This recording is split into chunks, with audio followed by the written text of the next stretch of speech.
Hi hello ನಮಸ್ತೆ. ಕುಕ್ಕರ್ನಲ್ಲಿ ಅತ್ಯಂತ ಸುಲಭ ವಿಧಾನದಲ್ಲಿ ಮಟನ್ ಬಿರಿಯಾನಿ ಹೇಗೆ ತಯಾರು ಮಾಡೋದು ಅಂತ ಇವತ್ತು ನೋಡೋಣ. ಛಾಯಾ ರುಚಿಲೋಕ ಚಾನಲ್ಗೆ ಸ್ವಾಗತ. ನಮ್ಮ ಚಾನಲನ್ನು ಸಬ್ಸ್ಕ್ರೈಬ್ ಮಾಡಿಕೊಳ್ಳದೇ ಇರುವಂಥವ್ರು ಸಬ್ಸ್ಕ್ರೈಬ್ ಮಾಡಿಕೊಳ್ಳಿ, ಸಪೋರ್ಟ್ ಮಾಡಿ. 1/2 kg ಮಟನ್ ತಗೊಂಡಿದ್ದೀನಿ. ಸ್ಟವ್ ಮೇಲೆ ಒಂದು ಕುಕ್ಕರ್ ಇಟ್ಕೊಂಡು ಅದಕ್ಕೆ 1 ಟೇಬಲ್ ಸ್ಪೂನ್ ಆಯಿಲ್ ಹಾಕ್ತಾ ಇದ್ದೀನಿ. ಈಗ ಅದಕ್ಕೆ ಮಟನ್ ಪೀಸಸ್ಗಳನ್ನು ಹಾಕೊಳ್ಳೋಣ. 1/2 ಟೀ ಸ್ಪೂನ್ ಉಪ್ಪು ಹಾಕೋತಾ ಇದ್ದೀನಿ. 1/4 ಟೀ ಸ್ಪೂನ್ ಅರಿಶಿನ ಹಾಕ್ಕೋತಾ ಇದ್ದೀನಿ. 1/2 ಟೀ ಸ್ಪೂನ್ ಶುಂಠಿ ಬೆಳ್ಳುಳ್ಳಿ ಪೇಸ್ಟ್, 1/4 ಟೀ ಸ್ಪೂನ್ ಖಾರದ ಪುಡಿ, 1/4 ಟೀ ಸ್ಪೂನ್ ಧನಿಯಾ ಪುಡಿ.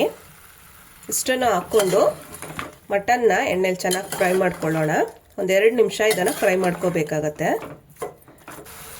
ನೋಡಿ, ಇದಕ್ಕೆ ನಾನು ನೀರು ಸೇರಿಸ್ತಾ ಇಲ್ಲ, ಅದೇ ಸ್ವಲ್ಪ ನೀರು ಬಿಟ್ಕೊಂಡಿದೆ.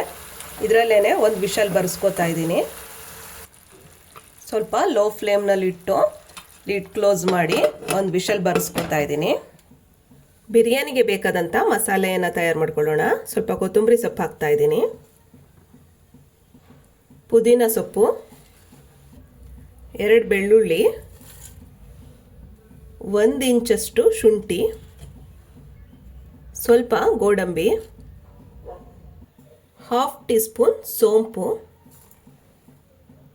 1/2 ಟೀ ಸ್ಪೂನ್ ಗಸಗಸೆ. ಸ್ವಲ್ಪ ನೀರು ಹಾಕ್ಕೊಂಡು ಗ್ರೈಂಡ್ ಮಾಡ್ಕೊಳ್ಳೋಣ. ಮಸಾಲೆ ತಯಾರಾಗಿದೆ. ಸ್ಟವ್ ಮೇಲೆ ಒಂದು ಕುಕ್ಕರ್ ಇಟ್ಕೊಂಡು ಎಣ್ಣೆ ಹಾಕ್ತಾ ಇದ್ದೀನಿ. 1 ಟೇಬಲ್ ಸ್ಪೂನ್ ತುಪ್ಪ ಹಾಕ್ತಾ ಇದ್ದೀನಿ. ಸ್ಪೈಸಸ್ಗಳು ಹಾಕೊಳ್ಳೋಣ. 2 ಪಲಾವ್ ಎಲೆ, 2 ಏಲಕ್ಕಿ, 2 ಲವಂಗ, 1 ಚಕ್ಕೆ ತೊಗೊಂಡಿದ್ದೀನಿ.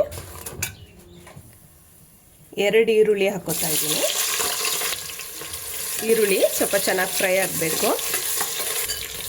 ಈರುಳ್ಳಿ ಎಲ್ಲ ಚೆನ್ನಾಗಿ ಫ್ರೈ ಆಗಿದೆ. ಈರುಳ್ಳಿ ಚೆನ್ನಾಗಿ ಫ್ರೈ ಆಗಿದೆ. ಈಗ ಇದಕ್ಕೆ ಕೊತ್ತಂಬರಿ ಸೊಪ್ಪು, ಪುದೀನ ಸೊಪ್ಪು ಹಾಕೋತಾ ಇದ್ದೀನಿ.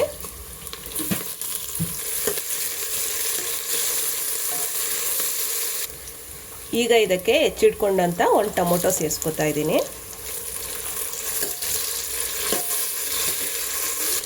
ಟೊಮೊಟೊ ಸ್ವಲ್ಪ ಮೆತ್ತಗಾದ ನಂತರ ರುಬ್ಬಿಡ್ಕೊಂಡಂಥ ಮಸಾಲೆ ಸೇರಿಸ್ಕೊಳ್ಳೋಣ. ಮಸಾಲೆದು ಹಸಿ ವಾಸನೆ ಎಲ್ಲ ಹೋಗೋವರೆಗೂ ಸ್ವಲ್ಪ ಫ್ರೈ ಮಾಡ್ಕೋಬೇಕಾಗತ್ತೆ. ನೋಡಿ, ಮಸಾಲೆ ಈ ರೀತಿ ಎಣ್ಣೆ ಬಿಡ್ಕೋಬೇಕು, ಅಲ್ಲಿವರೆಗೂ ಕೂಡ ಇದನ್ನು ಫ್ರೈ ಮಾಡ್ಕೋಬೇಕು. ಈಗ ಇದಕ್ಕೆ 1 ಟೀ ಸ್ಪೂನ್ ಖಾರದ ಪುಡಿ ಹಾಕೋತಾ ಇದ್ದೀನಿ. ಧನಿಯಾ ಪುಡಿ 1.5 ಟೀ ಸ್ಪೂನ್ ಹಾಕೋತಾ ಇದ್ದೀನಿ. ಅರಿಶಿಣದ ಪುಡಿ 1/4 teaspoon. Garam masala powder 1/2 teaspoon. ಇದನ್ನೊಮ್ಮೆ ಮಿಕ್ಸ್ ಮಾಡ್ಕೊಳ್ಳೋಣ. ಈಗ ಇದಕ್ಕೆ ಬೇಯಿಸಿಟ್ಕೊಂಡಂಥ ಮಟನ್ ಸೇರಿಸ್ಕೋತಾ ಇದ್ದೀನಿ.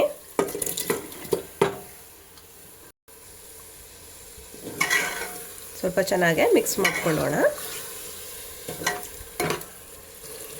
ಈಗ ಇದಕ್ಕೆ ಉಪ್ಪು ಸೇರಿಸ್ತಾ ಇದ್ದೀನಿ. ಮಟನ್ ಬೇಯುವಾಗ ಮೊದಲೇ ಹಾಕಿದ್ದೆ.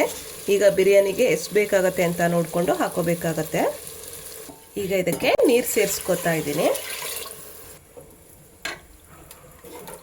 ಬಿರಿಯಾನಿಗೆ ಈ ಕಪ್ಪಲ್ಲಿ 1 ಕಪ್ಪಷ್ಟು ಬಾಸುಮತಿ ರೈಸನ್ನು ನೆನೆ ಹಾಕಿದ್ದೆ. 15 ನಿಮಿಷಗಳ ಕಾಲ ನೆನೆಸಿರ್ತೀನಿ. ಇದ್ರ ಜೊತೆಗೆ ಸೋನಾ ಮಸೂರಿ ರೈಸನ್ನು ಕೂಡ ತಗೊಂಡಿದ್ದೀನಿ. ಅದನ್ನು ಕೂಡ 1 ಕಪ್ ಹಾಕೋತಾ ಇದ್ದೀನಿ. ಈಗ ರೈಸ್ ಸೇರಿಸ್ಕೊತಾ ಇದ್ದೀನಿ.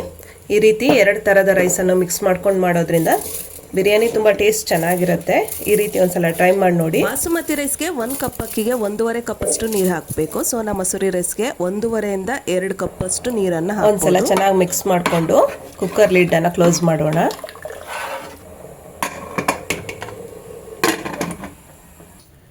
ಕುಕ್ಕರು 2 ವಿಷಲ್ ಆಗಿ ಪೂರ್ತಿ ವಿಷಲ್ ಎಲ್ಲ ಆರಿದ ಮೇಲೆ ಓಪನ್ ಮಾಡ್ತಾ ಇದ್ದೀನಿ. ಬಿರಿಯಾನಿ ರೆಡಿಯಾಗಿದೆ. ಈಗ ಒಂದ್ಸಲ ಇದನ್ನು ಲೈಟಾಗಿ ಮಿಕ್ಸ್ ಮಾಡ್ಕೊಳ್ಳೋಣ. ತುಂಬ ಮಿಕ್ಸ್ ಮಾಡಬಾರ್ದು, ಬಾಸುಮತಿ ರೈಸ್ ಎಲ್ಲ ಬ್ರೇಕ್ ಆಗಿಬಿಡತ್ತೆ. ನೋಡಿದ್ರಲ್ಲ, ಅತ್ಯಂತ ಸುಲಭ ವಿಧಾನದಲ್ಲಿ ಮಟನ್ ಬಿರಿಯಾನಿ ಕುಕ್ಕರ್ನಲ್ಲಿ ಹೇಗೆ ತಯಾರು ಮಾಡೋದು ಅಂತ. ಮಟನ್ ಕೂಡ ತುಂಬ ಚೆನ್ನಾಗಿ ಮೆತ್ತಗೆ ಬೆಂದು ಬಿರಿಯಾನಿ ಜೊತೆಗೆ ತುಂಬ ಚೆನ್ನಾಗಿ ಹೊಂದಿಕೆ ಆಗಿದೆ. ಇವತ್ತಿನ ರೆಸಿಪಿ ನಿಮಗೆ ಇಷ್ಟ ಆಗಿದೆ ಅನ್ಕೋತೀನಿ. ಇಷ್ಟ ಆಗಿದ್ರೆ ಲೈಕ್ ಮಾಡಿ, ಶೇರ್ ಮಾಡಿ, ಕಾಮೆಂಟ್ ಮಾಡಿ. ಇನ್ನೂ ಕೂಡ ನಮ್ಮ ಚಾನಲನ್ನು ಸಬ್ಸ್ಕ್ರೈಬ್ ಮಾಡಿಕೊಳ್ಳದೇ ಇರುವಂಥವರು ಸಬ್ಸ್ಕ್ರೈಬ್ ಮಾಡಿಕೊಳ್ಳಿ. ಧನ್ಯವಾದಗಳು. ಬಾಯ್ ಬಾಯ್.